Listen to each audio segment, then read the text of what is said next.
All right, everyone. Today I'm gonna tell you a story kung bakit deadly ang sciatica, no, o back pain. May mga cases tayo in the past na namatay dahil sa sciatica, dahil sa back pain.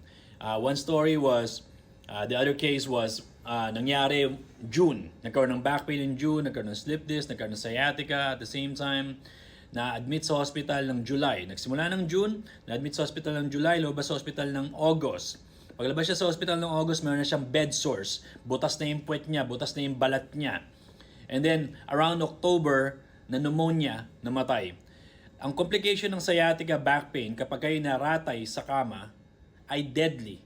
Kasi pwede kayo magkaroon ng heart attack, pwede kayo ma-stroke, pwede kayo ma-pneumonia because of inactivity dahil hindi kayo gumagalaw. Maraming pwedeng mangyari. Ganun siya ka-deadly at kung hindi aayusin at hindi makokorek ng tama, mamamatay kayo.